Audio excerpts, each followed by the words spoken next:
प्रेम से बोलिए ओम शांति, ओम शांति। अभी मैं आ रही थी तो एक बोर्ड पर लिखा हुआ था, चलो चले उड़ान भरे। अब जब मैंने इसको पढ़ा, वो प्रोग्राम तो बच्चों के लिए लिखा था, परंतु हम सब के लिए भी ये क्वेश्चन है कि हम सबको भी एक ऐसी उड़ान भरनी है जहां कोई नहीं पहुंचा, हम बाबा के बच्चे ही पहुंचते हैं। अभी अभी बाबा ने वाणी के अंदर बोला, तुम बच्चों को वर्ल्ड पावरफुल आत्मा बनना है। तो जब मैं सुन रही थी वर्ल्ड पावरफुल आत्मा बनने के लिए तो बहुत कुछ करना पड़ेगा, त्याग करना पड़ेगा, तप करना पड़ेगा, सेवा करनी पड़ेगी, श्रेष्ठ कर्मों की पूंजी इकट्ठी करनी होगी, पुण्य का खाता भी बनाना होगा, और सबसे बहुत जरूरी है जो वर्तमान समय हम सबका लक्ष्य है कि हम सबको वापस जाना है। क्योंकि जब तक हमारे अंदर ये लहर नहीं फैलेगी तो आप समझ लीजिए संसार के किसी कोने में भी ये लहर नहीं फैल सकती। पर वापस जाने के लिए बाबा ने हम सबके सामने बहुत कंडीशंस भी रखी कि अगर जाना है तो सर्व प्रकार के कर्म बंधनों से मुक्त होकर के कर्मातीत स्थिति को प्राप्त करके जाना है। कुछ समय पहले बाबा की वाणी के अंदर एक बहुत सुंदर महावाक्य आए थे कि कर्मातीत स्थिति कब बन सकती है? जब तुम एक की लगन में सदा मगन होंगे और भाई भाई की दृष्टि पक्की होगी। अब ये दो क्वेश्चन हम सबके सामने है कि कर्म बंधनों से न्यारे, अनासक्त और समस्त विश्व के प्यारे और अपने सत्य स्वरूप में हम स्थित हो जाए, अधिकारी भी बने, सत्कारी भी बने, निराकारी भी बने और निरहंकारी भी बने। अब उस स्टेज को पहुंचने के लिए हमें बहुत कुछ प्रयास करना होगा। तो आप सबको मैं इतना क्लास कराने के साथ साथ ये बताना चाहूंगी कि इस स्थिति को पाने के लिए, कर्मातीत स्थिति को पाने के लिए हमें कुछ बातों की तरफ विशेष अटेंशन भी देना होगा। उसमें सबसे पहले मौन अवस्था, क्योंकि संसार जब तक हम अंतर मन में नहीं जाएंगे और अपने सत्य स्वरूप में अपने आप को स्थित नहीं करेंगे और अपने रियल और रियलिटी को नहीं जानेंगे, माने रियलिटी और रियलिटी को नहीं जानेंगे तो कैसे होगा? आज हम सब मानते हैं कि हम आत्मा है, परंतु आत्मा सत्य है, चैतन्य है, शांति का स्वरूप, सागर स्वरूप है, प्रेम का स्वरूप है, आनंद का स्वरूप है, पवित्रता और शक्ति का स्वरूप है। तो क्या ये रियलाइज होता है हमें कि सचमुच हम इस स्थिति को पहुंच गए हैं? ये एक बहुत बड़ा क्वेश्चन है हम सबके सामने कि हम उस स्थिति को पहुंच गए हैं या अभी तक हमारी वृत्तियां बाहर मुक्ता की तरफ भागती रहती है। क्योंकि अगर हमारी वृत्तियां बाहर मुखी ज्यादा रहेगी तो हम उस स्थिति को नहीं पा सकते। तो पहले सबसे हमें अपने सत्य स्वरूप में स्थित होकर रियलाइजेशन होनी चाहिए। अब वो होगी कैसे? हाँ, बिना त्याग और तप के, वैराग्य वृत्ति के नहीं हो सकती। चाहे हम कितना भी बोल लें कि हम तो राजऋषि आत्मा है, हम संसार को ऐसे नहीं है कि घर बार छोड़ने वाले हैं, हमें तो संसार में रहते हुए इन सब चीज़ों का त्याग करना है, परंतु सच्चे हृदय से हम पूछे अपने आप से कि सचमुच हमने मानसिक रीति से इतना त्याग कर लिया है जो आज हमें अपने आप में ये रियलाइज हो रहा है कि मैं सचमुच विरक्त आत्मा हूँ, विदेही आत्मा हूँ। जैसे हमने बाबा को लास्ट दिनों में देखा, ब्रह्मा बाबा को हम लास्ट दिनों में देखते थे। बाबा पहले बहुत रमणीक हुआ करते थे और फिर जैसी मम्मा ने शरीर छोड़ा उसके बाद मैंने देखा बाबा दिनों दिन विरक्त होता जा रहा है और इतने तक लास्ट दिनों में जैसे बहुत ज़्यादा विरक्त भावनाएं बाबा के अंदर और बहुत न्यारा प्यारा होता जाता है। कई बार हमारे को बाबा के साथ भोजन करने का लास्ट में भी टाइम मिला था। हम बहुत सौभाग्यशाली हैं जो बाप दादा के साथ भोजन किया है। तो हम देखते थे बाबा भोजन करते करते भी अंतवाहिक शरीर के द्वारा पता नहीं कहाँ कहाँ चला जाता है। तो हमें लगता था ये क्या हो रहा है। बैठा हमारे साथ है, इधर सुंदरलाल जी बैठे हैं, इधर मैं बैठी हूँ, इधर बीच में बाबा बैठा है और थाली में हाथ है, खाते खाते खाते खाते कहीं और पहुंच गया है ना। और फिर कहीं का सैर करके कहीं को साक्षात्कार करा के फिर आए, फिर खाया, फिर आए, फिर खाया। तो उस समय हमारे को इतना समझ में नहीं आती थी ये बात, परंतु शास्त्रों में गायन है अंतवाहिक शरीर के द्वारा ही भगवान से मुलाकात होती थी, है ना। तो वो हमने उस टाइम बाबा का देखा। और आज जब हम कहते हैं हमारी वापस यात्रा है तो हमें अंतवाहिक शरीर का भी अनुभव होना चाहिए, क्योंकि हमारी अंतिम स्टेज वही है। और वो स्टेज हमारी तभी आ सकती है जब हम बार बार अंतर्मन में जाकर क्या करेंगे, अभ्यास करेंगे और साथ साथ रिवाइज करेंगे अपने आप में कि हम कितने अपने असली स्वरूप के अंदर स्थित हुए हैं। अब वो कैसे होगा?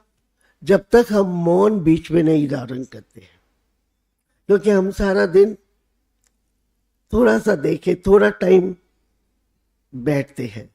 हमें याद है हम शुरू में हम लोगों को सिवाय योग के और कोई काम नहीं होता था, सेवा तो होती नहीं थी। तो 4-4 घंटे भी बैठ जाते थे, 6-6 घंटे भी बैठ जाते थे, कुछ पता नहीं लगता था कहाँ गए, किधर बैठे, किधर नहीं बैठे। और बहुत बहुत उच्चतम स्थिति का अनुभव होता था। आनंद ही आनंद, जैसे कहते हैं ना, शांति ही शांति। इस सब की अनुभूतियां बाबा ने हम सब बच्चों को कराई है, ऐसा नहीं है। परंतु आज हम देखते हैं सेवा के विस्तार में हम थोड़ा थोड़ा सार को भूलते जा रहे हैं, है ना। तो अगर हम चाहते हैं कि हम अपनी उच्चतम स्थिति जो है, जो सबसे उच्च स्थिति है, कर्मातीत स्थिति, वे कर्मों से अतीत स्थिति, उसको प्राप्त करना है।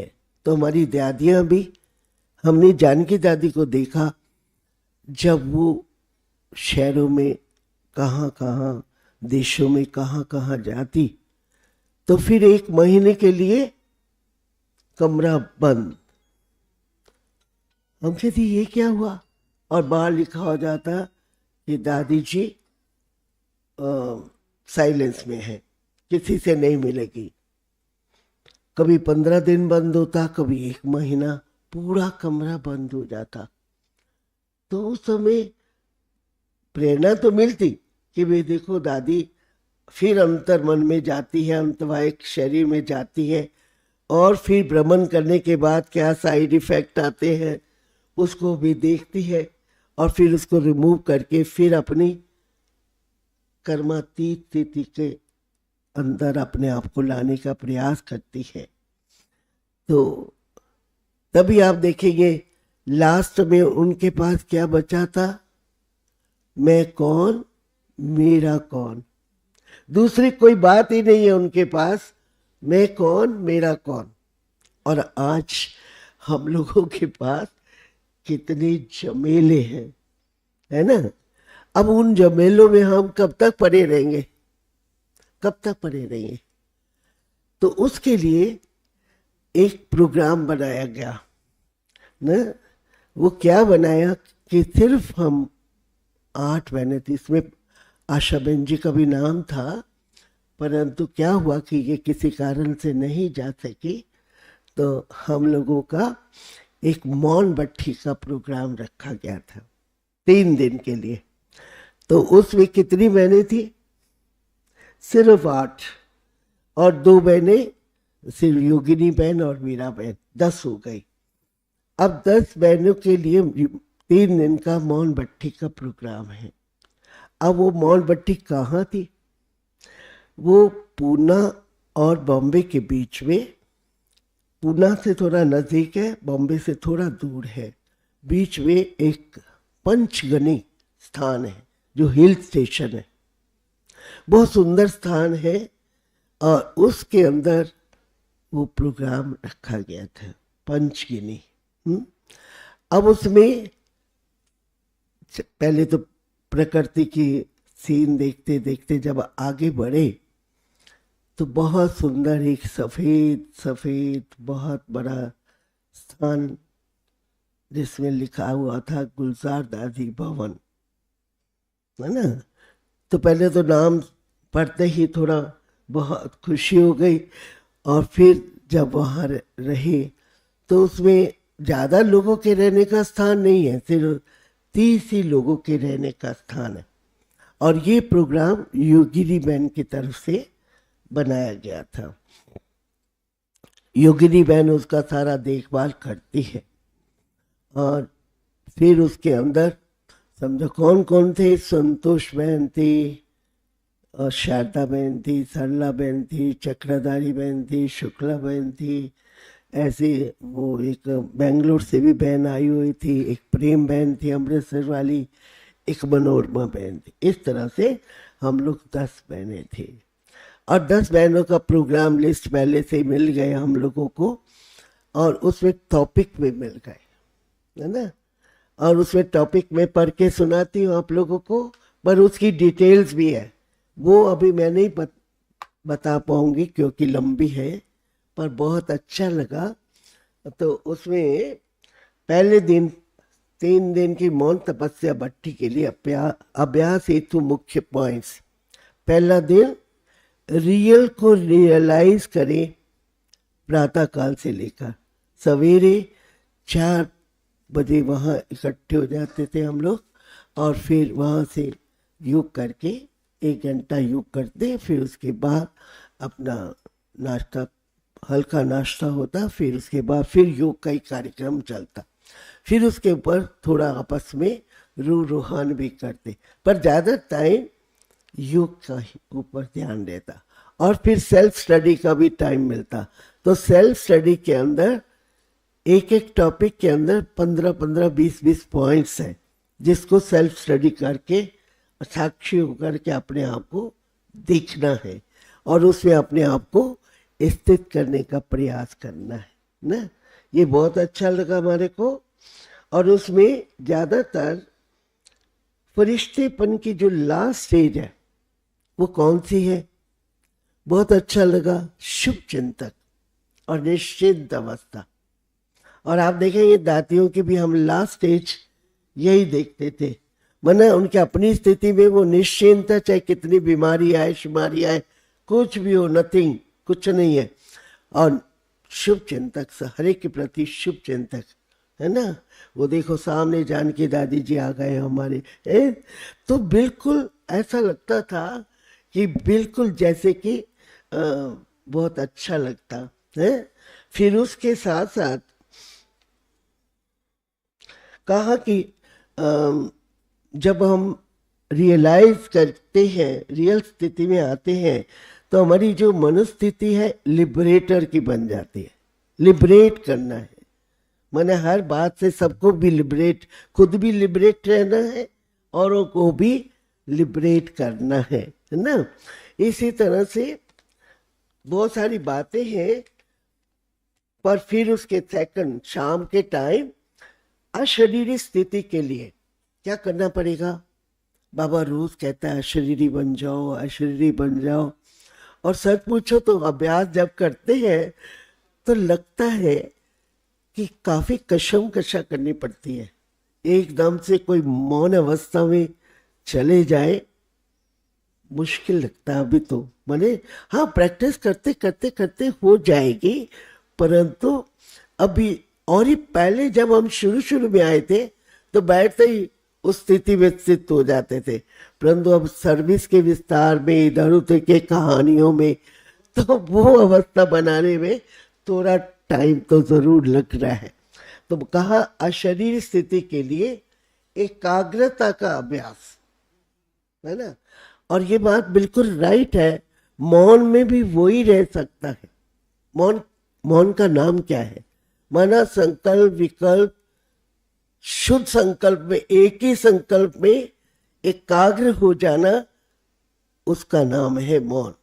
अगर हमारा और चाहे रूहान चले, चाहे कोई ज्ञान की चर्चा बातें चले, चाहे कुछ और चले, वो मौन अवस्था नहीं है। सेवा का भी विचार चले, वो कोई मौन अवस्था नहीं है। मौन अवस्था है एक ही शुद्ध संकल्प में एकाग्रचित हो जाना, और जिसमें सुख शांति, जो हमारी आत्मा के असली स्टेज है, उस स्वरूप में स्थित होना, है ना। अब उस स्थिति को बनाने के लिए बाबा भी, कई बार आपने देखा होगा, अव्यक्त बाप दादा भी अशरीरी बन जाओ, 1 सेकंड में अशरीरी हो जाओ, जो नहीं होगा वो फेल, है ना। दूसरा सेकंड भी लगता है तो फेल। तो उस टाइम मेरे को कबीर दास जी की कहानी याद आ जाती है, क्योंकि हमने बचपन में बहुत अच्छी अच्छी स्टोरीज पढ़ी हुई ना। तो कहते कबीर दास जी के अंदर इतनी शक्ति आ गई थी राम नाम की, तो राम नाम लेकर के गुट्टी किसको देते थे तो लोगों की बीमारियां दूर हो जाती, है ना। तो एक दिन क्या हुआ कि वो कहीं अपना भक्ति के लिए नदी के किनारे गए हुए थे, तो एक माता अपने बच्चे को लेकर के आई, कबीरदास जी है, कबीरदास जी है। तो उनकी वाइफ बाहर निकलती है, तो कहती है आइए। तो कहा कि वो तो अभी नहीं है, पर बताइए क्या काम है। तो कहा मेरा बच्चा बहुत बीमार है, आप ही दे दो कुछ, क्योंकि आप उनके साथ रहते हो। तो उसने कहा अच्छी बात है। तो उसने क्या किया, कहो राम राम राम 3 बार बोला और दे दिया जल्द उसको। जब कबीरदास जी वापस आए तो कहा कोई आया था? तो कहाँ आया था कोई? तो कहा फिर क्या हुआ? तो कहा कि मैंने यही 3 बार राम नाम लिया और उसको जल दे दिया। तो कहा फेल। तुम्हारे को अगर निश्चय हो, जैसे ब्रह्मा बाबा को निश्चय था तो वो झलकता था ना, नशा भी था, निश्चिंत अवस्था भी झलकती थी। दादियों को वो निश्चय था तो नशा भी था और निश्चिंत अवस्था भी झलकती। तो कहा तुम्हारे को अगर निश्चय हो तो तुम एक बार ही बोलती, कहो राम। तुम्हारे को अपने राम के ऊपर निश्चय नहीं है, अपने ऊपर भी निश्चय नहीं है। तो सेल्फ को रियलाइज करना है, तो इन बातों की तरफ भी हमारा ध्यान जरूरी होना चाहिए, है ना। तो अशरीर स्थिति के लिए एकाग्रता का अभ्यास, तो इस पर भी बहुत सारी बातें निकली। इसमें कहा मन की एकाग्रता ही एक रस अशरीर स्थिति का अनुभव कराई। जब तक मन एकाग्र नहीं हुआ, एक शुद्ध संकल्प में स्थित नहीं हुआ, उसका स्वरूप में स्थित नहीं हुआ, तब तक एकाग्रता भी नहीं आ सकती और तब तक अशरीरी अवस्था नहीं बन सकती। इस बार भी काफ़ी, इस बार हमारे को भी कहा गया कुछ बोलो, तो हमने भी इस बार थोड़ा अपने विचार उसके अंदर बताए। और ऐसे ही संतोष बहन ने भी बहुत अच्छे अच्छे अनुभव सुनाए। एक अनुभव मुझे बहुत प्यारा लगा उनका।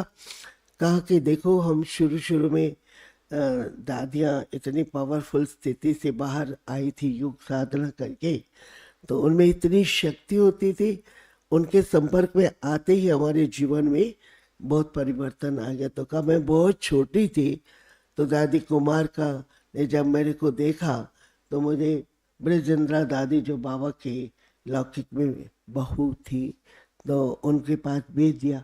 और ब्रजेंद्रा दादी तो उस ईश्वरीय रंग में इतनी रंगी हुई थी जिसका जीवन का प्रभाव मेरे ऊपर बहुत छोटी अवस्था में ही पड़ गया।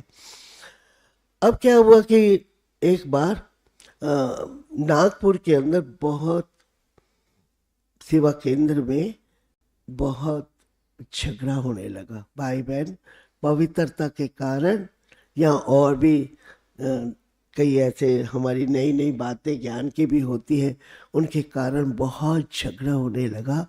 और झगड़ा इतने तक हो गया, जो वहाँ एक बहन थी पुष्पा बहन, उसको उन्होंने वहाँ से निकाल दिया और भी बहनों को भेज दिया। और परंतु दादियाँ नहीं चाहती थी कि वो कोई सेंटर इस तरह से बंद हो जाए। तो मेरे को कहा संतोष तू जाएगी? तो मैंने कहा हाँ। मैंने उस समय ये नहीं सोचा कि मैं तो इतनी छोटी हूँ, मैं क्या करूँगी वहाँ जा कर के, है ना। तो जब मैं गई तो मैं तो दादी ब्रजेंद्रा की बहुत पालना ली हुई थी, तो मैंने तो अच्छी तरह से सबको ठीक किया, पालना ठीक की, जिससे सारा जो विरोधाभाव था वो खत्म हो गया। पर क्या हुआ, थोड़े समय के बाद फिर उनकी वही प्रवृत्तियाँ जो थी उग्र होने लगी और फिर वही झगड़ा फिसाद वही शुरू हो गया। अब मैं दादी से पूछूं तो दादी का फ़ोन नहीं मिले, बाबा से मधुबन में पूछो तो वहाँ से कोई जवाब नहीं मिले। तो मैं थोड़ी सी होपलेस होने लगी ना, कि देखो ये तो वाकई अपने कर्म ही अपने साथ है, बाकी कोई किसी का नहीं है, ना दादी है ना बाबा है, ना कोई किसी का नहीं है। तो कहा मैं थोड़ी होपलेस होने लगी। जैसे ही मैं थोड़ा होपलेस होने लगी तो मैंने ये अनुभव किया, बाबा पीछे से आके कहता है बच्ची कैसे, और बाबा ने मेरे को दृष्टि दी और दृष्टि से ही वो इतनी ताकतवर दी बाबा ने मेरे के अंदर, जो मेरे ऊपर जो ग्रहचारी आई हुई थी कष्ट सारे ठीक हो, है ना। तो ऐसे पिछली बहनों के ऐसे ऐसे अनुभव है, हम लोगों के इस तरह के अनुभव है। तो आज भी हम यही चाहते हैं, इतने सारा संगठन देख करके यही ख्याल आता है कि हम सबको क्या करना चाहिए। अब बाबा बहुत साल से कह रहा है विनाश होने वाला है, विनाश, हम भी बोलते बोलते अब थोड़े से फेडअप हो गए हैं, होता हुआ तो है नहीं विनाश, है ना। परंतु बाबा ने क्या कहा है, याद करिए वो शब्द, तुम हो विश्व परिवर्तक की घंटी, अलार्म। तो अलार्म ठंडा हो गया, ठीक टाइम पर काम ही नहीं करता, तो विश्व में परिवर्तन कैसे आएगा मेरे प्यारी बहनों, है कैसे आएगा। तो अगर हमारे को ये स्मृति रहे, ऊंची ऊंची स्मृतियों में हम सदा रमन करते रहेंगे, तो फिर ये कार्य पे, और संसार के अंदर पहले अपने परिवार के अंदर, हमारा सबसे बड़ा परिवार तो यही है, इसी परिवार के अंदर अपने अंदर त्याग तप और वैराग्य की लहर फैलाओ। क्योंकि जब तक वो नहीं है, त्याग से बल मिलता है, तप से तेज आता है, वैराग्य से निखार आता है, तो हम निखरे हुए चेहरे, निखरे हुए, जो बाबा कहता है तुम्हारा चेहरा और चलन मेरा स्वरूप दिखाई दे, है ना, कहता है ना, तेरी सूरत और तेरा सीरत बाप को प्रत्यक्ष करे, ये कहता है ना। तो वो कब आएगा? मुझे कई बार बहुत साधारण साधारण सबके चेहरे लगते हैं, अपना भी लगता है, सबका भी लगता है? तो वो चमक दमक कब आएगी हम लोगों? वो सतो प्रधानता, वो सतो दाद मम्मा आती थी तो ऐसे चंद्रमा की तरह शीतलता छा जाती थी। मम्मा के नजदीक जाते ही इतना अट्रैक्शन होता था, जो जाता दिल होती थी भाग करके जाए मम्मा की गोद में समा जाए, इतना अट्रैक्शन होता था। और वाणी में इतना ओज होता था, जो मम्मा की वैसे भी थोड़ा आंखें भी मोटी मोटी थी, तो कहती काली हूँ काली बोल लूंगी, है ना, ऐसे जब बोलती तो क्या नशा चढ़ जाता, है ना। तो आज हमें से कोई ऐसा अभी चमत्कारी नहीं निकला भाई, सच्ची बात है, इसको हमें मानना पड़ेगा। क्योंकि अब अगर इस संस्था को चलाना है, नहीं, उसके लिए क्या करना होगा, है? कुछ ऐसे शूरवीर, ऐसे तपस्वी त्यागी आत्मा जिनका कोई किसी से स्वार्थ भावना नहीं है। क्योंकि ये तभी हो सकता है जब हमारी वृत्तियों में आ जाए निस्वार्थ सेवा, मेरा भी भला तेरा भी भला समस्त विश्व का भला हो। जब तक हमारे संस्कारों में ये बात नहीं आती है, तब तक हम छोटी मोटी बातों में उलझते ही रहेंगे, उलझते रहेंगे, उलझते रहेंगे। अभी हमें इन सब उलझनों को निकालना है। ये काले काले धागे हैं, ये उलझने काले धागे हैं जो हमें बांध के बैठे, हमें उड़ने नहीं देते। चलो चले, कौन सी उड़ान है? कर्मातीत अवस्था की उड़ान बढ़ने के लिए। अच्छा, फिर दूसरे दिन साइलेंस की शक्ति द्वारा साकाश देने की सेवा, समस्त विश्व को साकाश देना। साकाश कौन दे सकता है? जो बहुत पावरफुल आत्मा होगी, बहुत प्योर आत्मा होगी, जिसकी बुद्धि की लाइन बिल्कुल क्लियर होगी, जिसके पास श्रेष्ठ कर्मों की पूंजी होगी, पुण्य का बहुत सारा खाता होगा। वही आत्मा साकाश लेकर के अंदर ही अंदर कई आत्माओं को बिना वाणी के बोल के बदल सकती है। नहीं तो इन पर हमारी क्लासेस हुई। फिर मैंने देखा योगिनी बहन की कमाल, एक तरफ तो हॉस्पिटल का सारा मैनेजमेंट देखती है, और दूसरा उसके संपर्क बहुत बड़े बड़े लोगों से है। हमारे को समझो वो 4,000 फुट ऊंचाई पर एक ऐसा स्थान पर ले गई जहां पर घाटियों के अंदर छोटे छोटे मकान बने हुए थे, और वो जो मकान जहां पर हम लोग को एक बहुत बड़ा स्थान था, वहां पर हमारे को ले गए और कहा कि यहाँ 3 घंटे योग करना है, और शाम का टाइम है 5:30 से 8 बजे तक, 2.5 घंटा हो गया ना, है। अब 5:30 से 8 बजे तक योग करना है, और सबसे टॉप में बैठे और छत के ऊपर खुली छत में बैठे हैं, है ना, और वहां पिन ड्रॉप साइलेंस, ना कोई इधर उधर देखेगा, ना कोई हिलेगा, ना कोई जुलेगा, सिर्फ अभी मौन स्थिति का अनुभव करना है, अशरीरपन की स्थिति का अनुभव करना है। मदन भाई कैसा लगता होगा? बहुत अच्छा लगता, ठंडी ठंडी हवाएं आ रही है, वैसे भी वहाँ मौसम दिल्ली की तरह आग नहीं बढ़, वहाँ तो बहुत अच्छा लगता था क्योंकि हिल स्टेशन था, तो बहुत अच्छा लग रहा था। और वहाँ बैठ कर के हमने इतना टाइम योग किया, सभी ने किया योग, है ना। और फिर उसके बाद दूसरे दिन सवेरे एक और ऐसे स्थान पर ले गई जो भी पहाड़ियों के अंदर ही एक बहुत बड़ा स्कूल था, बहुत बड़े व्यक्ति का एक स्थान था, जहाँ पर वहाँ पर सेंटर्स के भाई बहनों को भी बुलाया गया, अपने जोन के भी लोग थे, और हम बहनों का स्वागत वगैरह भी किया गया, क्लासेस भी हुए, वो भी बहुत अच्छा था। मतलब टोटल अरेंजमेंट जो था बहुत सुंदर था, है ना।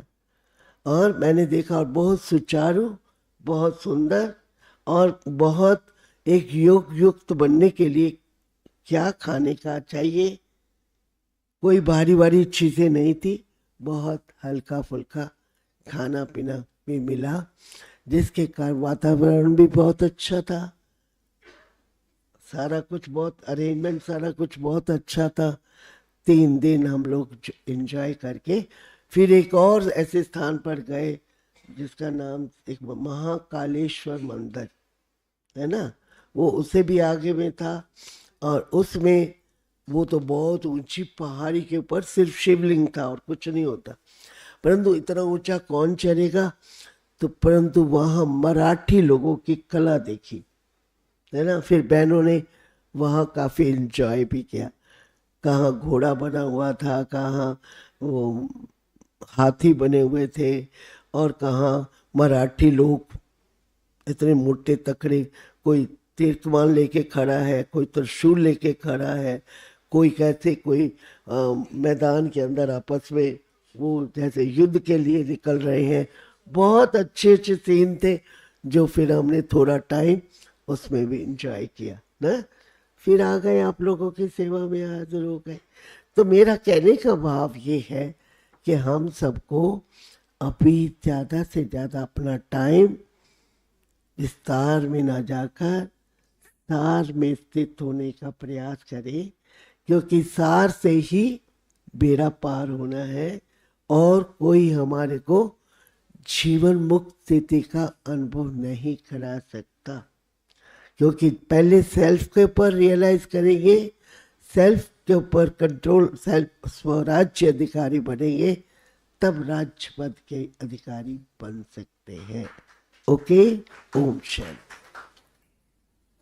मेरा कौन है इस बात पर